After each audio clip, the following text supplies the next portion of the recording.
What up? Ito, magandang araw po. Tuturo ko po sa inyo kung paano namin ginagamit yung mga supplements natin.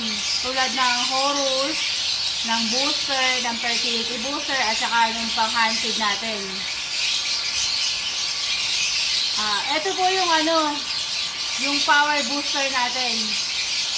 Tapos, yung ating fertility booster, medyo konti na lang kasi nagamit ko na.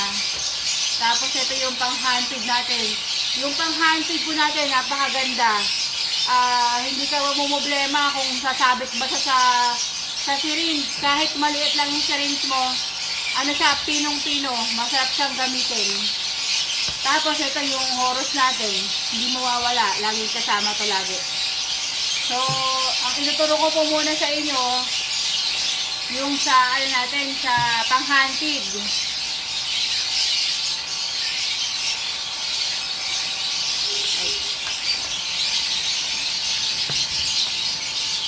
Ako po kasi pito yung pito yung sinusubuan ko. Bawat isa't kalahati nito. So, kukuha lang tayo ng pito, mga 10 tubig na ganito. So, balikan ko po ulit kayo mamaya.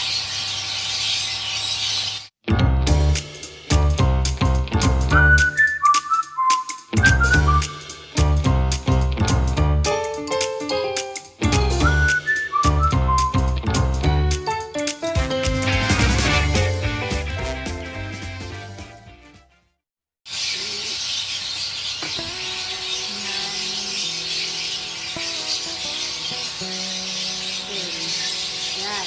10 ganito. Tapos, kuha tayo ng yung hand feed formula natin.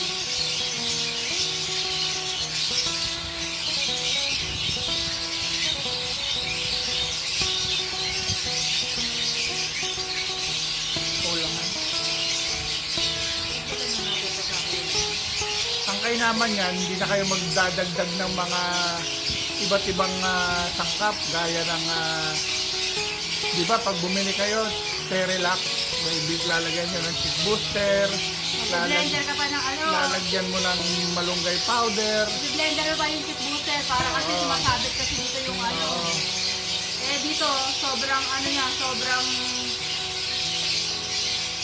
sobrang pino. tapos lalagyan mo pa ng dextrose powder. Diyan sa hand feed formula po natin, kompleto na yan. Titimplahin nyo na lang, wala na kayong ihalo maliban sa Horus. Yan. Yan siya, malapot na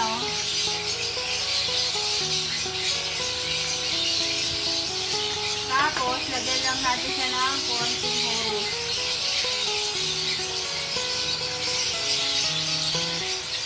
Yan, ganyan lang. Tansyahan lang po kung gaano kadami yung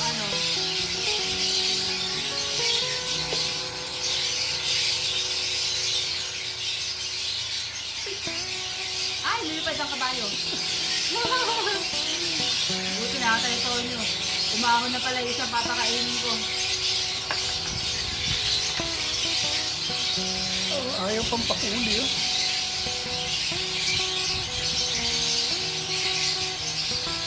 Yan na po yung natin, yung pang-hand feed natin.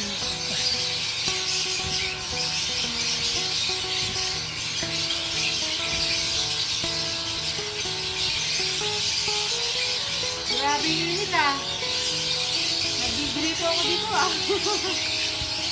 Pakainit po dito. Dalawang araw na sobrang init dito sa amin. Magbabadya na naman ng isang malaking Tapos nagtataka po kayo kung bakit napakadami kong lalagyan dito ng pagkain. Ito po, nagawa ko na yung sa natin. Patakita ko po sa inyo mamaya habang sinusubo ko sa mga sinahandid ko. Ang po, yung fertility booster natin, pwede po siyang isama sa gulay pwede rin siyang i-separate yung lalagyan lang. Lalagyan nyo lang dito. Pwede ibigay ng particular. Particular na yun lang ang ibibigay. Tapos nakababad lang siya doon.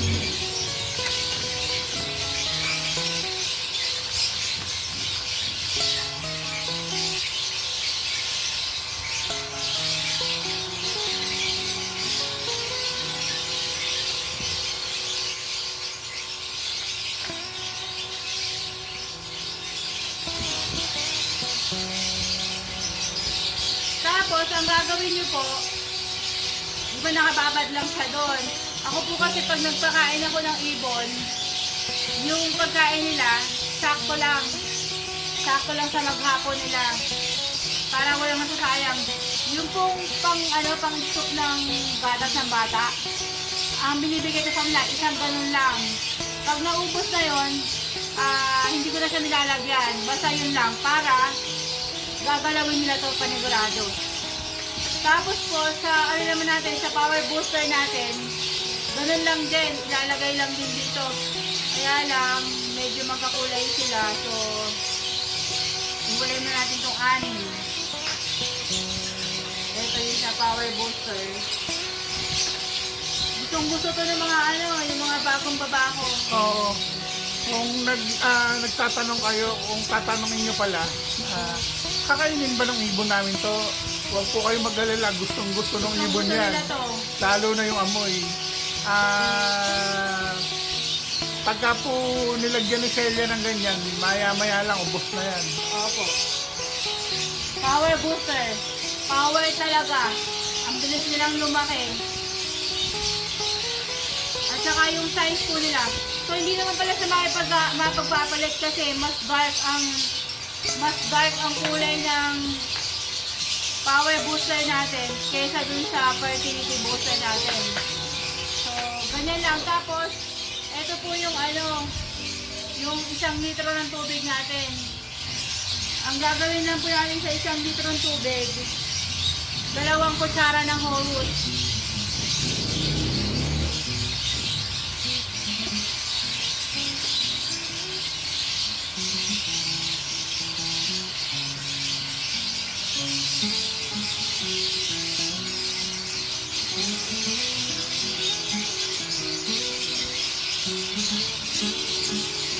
Yan po ang papainin natin. Maganda po talagang tambalan yung fertility booster natin. Saka tatambalan nyo po nitong horus natin. Sa power booster, ganun din. Saka sa... lahat. Sa nilagyan po sa pang-handpig ko, nilagyan ko din siya. Ganyan lang po. Tapos pwede nyo siya ibigay sa mga alaga nyo. Tingnan nyo po, napaka-smooth. Napakadaling nakikita ba? Ay, hinigop nyo po siya, Napakadali niyang gamitin.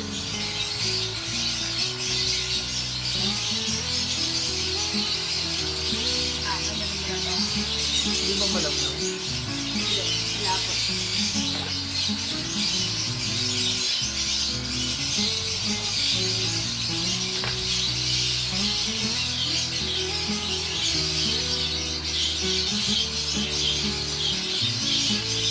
Nakakangala.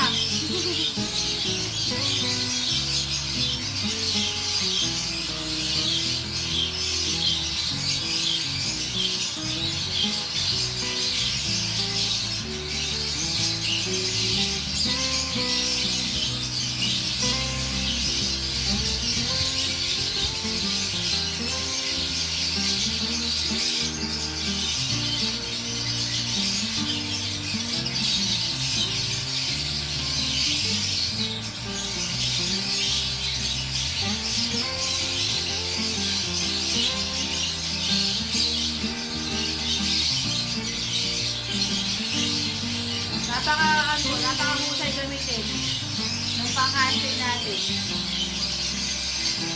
Saka ito talaga formulated para sa ibon.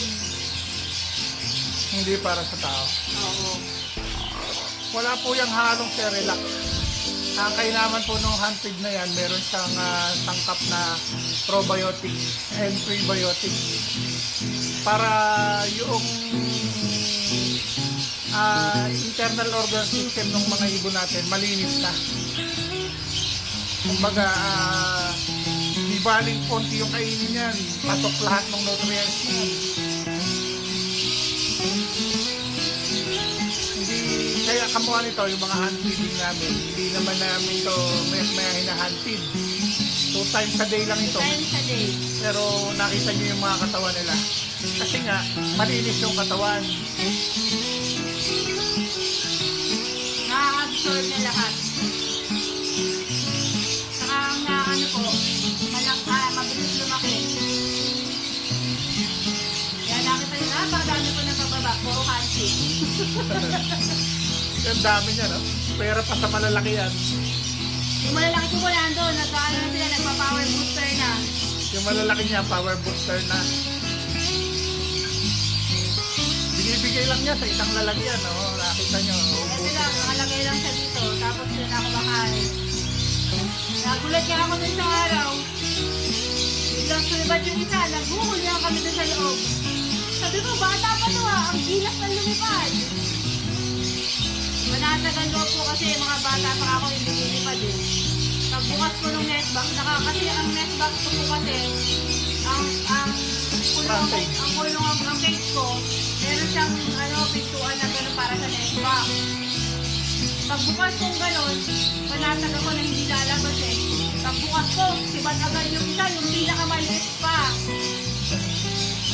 ay, nabibilag sa natin. Tagal namin nagliliputan. Kasi, nabibilag sa natin.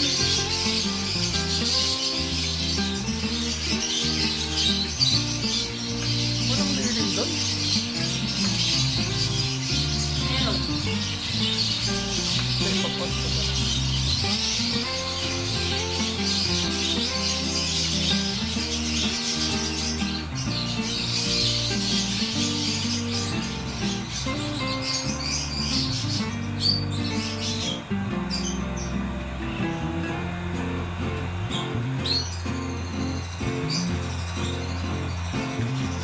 Wala.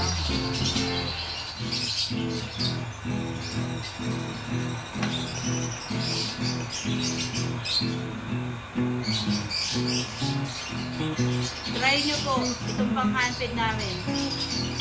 Grabe. Talaga naman. Michelle lang tinikman, tingnan mo. Wag! Hindi kasi, ang dami ko nang nagamit na pang-handfeed. Nagsimula ako sa kick booster, be-blender ko pa yun. Tapos pagkari ko pa i-blender yun, sasalain ko pa siya kasi yung mga mais na natagdan nyo na pino na, bumabara pa rin siya sa ganito. Tapos, bibili ka ng, ang binibili ko kasing Cerelac, yung vegetable mix. Yun din, bumabara din yung yung carrot. Eto, kuha ka lang, haluin mo lang, lagaw lang ang oros, tapos na. Wala nang tapos, ang pilis pang lumaki ng ibon. Kasi nga, pang-ibon talaga siya.